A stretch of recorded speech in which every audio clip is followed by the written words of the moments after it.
Thank you, Leader. Leader Ort, I want to thank you for your continued leadership on this issue. As I was listening to the leader speak and hearing the headlines in the media over the week, less is more. I've been thinking about those words. It's really a catchy title, right? Less is more. But I think that my colleagues on the other side of the aisle, they really got this wrong. The focus should be on doing more. We have to do more, and we have to do better. When the governor was here last week in Rochester, I've heard her say this, and I've heard others say this as well, that those on parole, they've paid their debt to society.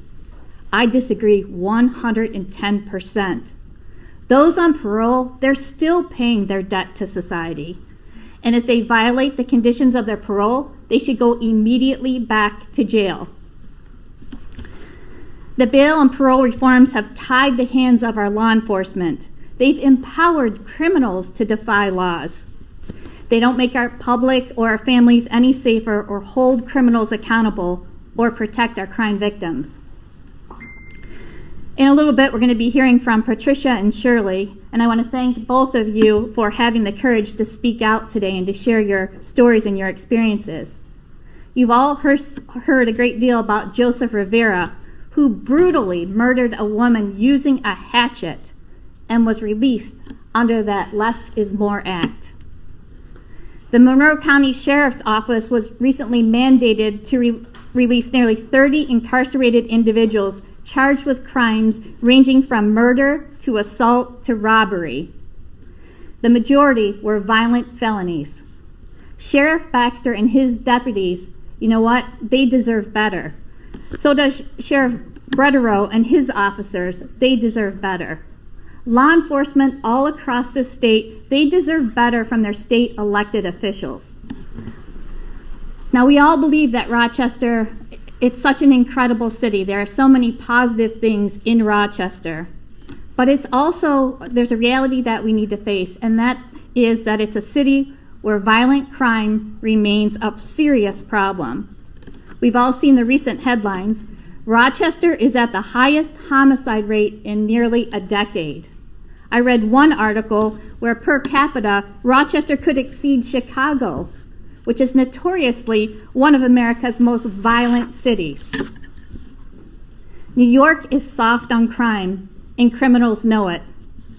Yet, as these spikes continue to occur with violent crimes, and in our communities, we hear from people who are afraid, right? The fear is intensifying. What is happening in Albany? You know what's happening? Albany continues to cater to criminals. And to me, their logic, it's hard to understand. It just their actions defy logic. Just yesterday, I was at the opening of the Wayne County Child Advocacy Center.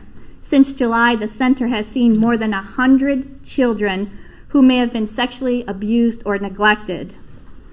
I kept thinking about this while I was there for this opening, is that if this Less is More Act could potentially put criminals who harm our children back on the street because of the, quote, technical violations, that's sickening to me, it's frightening to me, and it should appall everyone.